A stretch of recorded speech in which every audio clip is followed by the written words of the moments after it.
This ABC 15 News Update is sponsored by Sanderson Ford, America's best-selling Ford dealership. Hi there, I'm Kaylee O'Kelly with your top stories from ABC15 Arizona.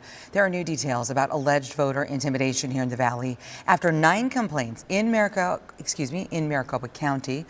Almost all, we are told, involve people filming voters too closely at ballot boxes or taking pictures of license plates. ABC15, the first to report on the initial complaint earlier this month, and now the county recorder and election staff members say they will not be distracted from the main focus. There's a lot of diversions out there, a lot of distractions going on in the community, and I want everyone to be very clear that at Maricopa County we're focused on this. Our entire team is focused on it. We're not going to be distracted from doing our jobs, and more importantly, we're not going to be distracted from protecting every single citizen's right to vote. So far, more than 363,000 people have voted early in Maricopa County. It's about 20% of the nearly 2 million who did request those early ballots. Later today, a court hearing will get underway over the zone. It's the city of Phoenix's largest homeless encampment near 15th Avenue in Jefferson. Business and property owners are suing the city, hoping to get it declared a public nuisance. Federal appeals court ruling cities can't ban urban camping if their homeless shelters are full, and Phoenix's are, in fact, full.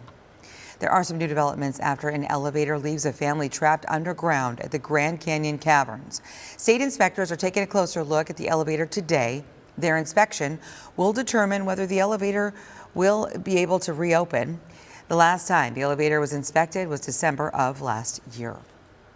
A state-funded summer school camp will be back next year. Governor Doug Ducey says he is setting aside money for this to continue bridging the gap of learning lost during the pandemic, and it is tough. Their data shows 88% who attended last summer met or exceeded academic goals that were set. Eagle College Prep's principal seeing the improvement firsthand. What we noticed is a huge increase of students' social skills, teamwork, collaboration. The students are now able to engage with each other. More details are expected in the months to come on locations and registration for this coming summer's camps.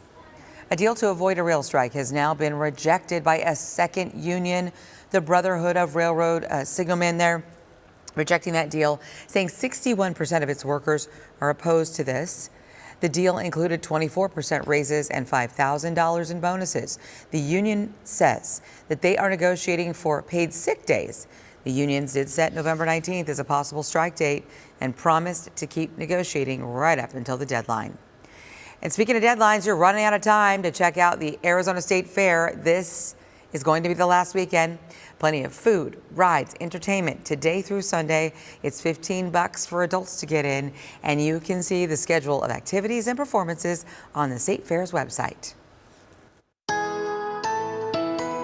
Time for your most accurate forecast here on this Thursday. I'm meteorologist Iris Hermosillo. Look for more warm afternoons and chilly mornings the next few days. Our temperature today up to 80 degrees. We just missed that mark yesterday with a high of 79. But today I think we'll bump up to 80. Then tonight back down into the low 50s. A chilly start to our Friday, but tomorrow afternoon gets a little bit warmer. We'll see a few more clouds by Saturday morning. That'll keep those lows in the upper 50s. And by Saturday afternoon, low 80s. Upper 50s again Sunday with more low 80s for highs on Sunday and also into Halloween or Monday of next week.